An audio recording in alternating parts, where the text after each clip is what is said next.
मित्रों, 11-12 साल पहले इस देश में 3 बड़े हॉटस्पॉट थे जो देश की आंतरिक सुरक्षा के लिए नासूर बनकर उभरे थे। जम्मू कश्मीर, वामपंथी उग्रवाद माओवादी क्षेत्र और हमारा उत्तर पूर्व। और आज तीनों जगह पे कमोबेश शांति स्थापित करने में हमें सफलता मिली। ये तीनों क्षेत्र एक जमाने में बम धमाके, गोलियां, बंद, ब्लॉकेड और विनाश का दृश्य सृजित करते थे। वही तीनों क्षेत्र आज देश के विकास का ग्रोथ इंजन बनकर समग्र देश के विकास को आगे बढ़ाने का काम कर रहे हैं।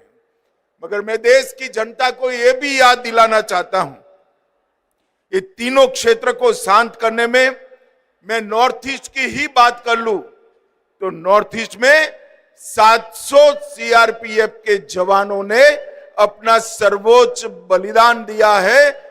उसके कारण आज नॉर्थ ईस्ट में शांति प्रवर्त रही है। सिर्फ आसाम की मैं बात करूं तो 79 जवानों ने आसाम में शांति प्रस्तापित करने के लिए अपना सर्वोच्च बलिदान दिया है। सीआरपीएफ के 86 साल के इतिहास में पहली बार आज सीआरपीएफ का स्थापना दिन का परेड उत्तर पूर्व में हमारे आसाम में मनाया जा रहा है। ये हम सब के लिए, पूरे उत्तर पूर्व के लिए गौरव की बात। कलकत्ता में वामपंथी उग्रवाद का जब 78 पुलिस जवानों का हत्या कर दिया गया, तब भी आपने मोर्चा संभाला। संसद भवन पर हमला हुआ, तब भी सीआरपीएफ ने ही हमले को नाकाम किया। श्री राम जन्मभूमि पर नाकाम हमला हुआ 2005 में, उसको भी आपने ही नाकाम करने का काम किया।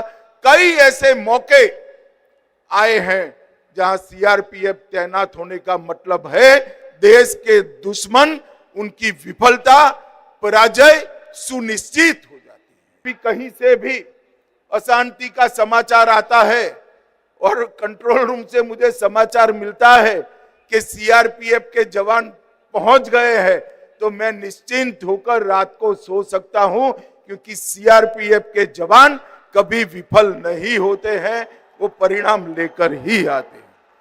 मित्रों, आज मैं देश में चल रहे माओवाद के खिलाफ के अभियान की निश्चित रूप से जिक्र करना चाहता हूं।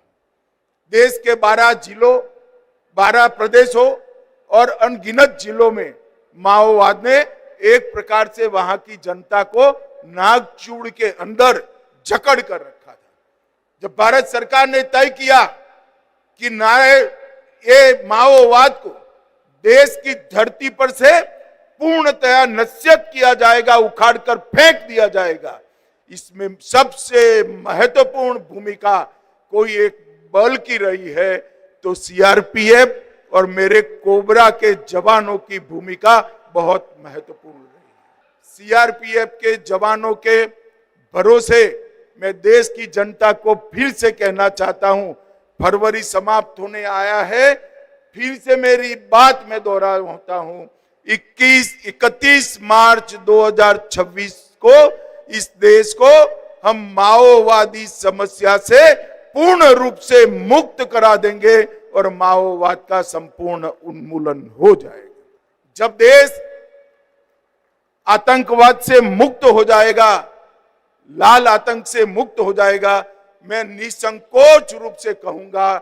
इसमें सीआरपीएफ और हमारी कोबरा बटालियन का बहुत बड़ा योगदान है। ये देश को हमेशा याद रखना चाहिए।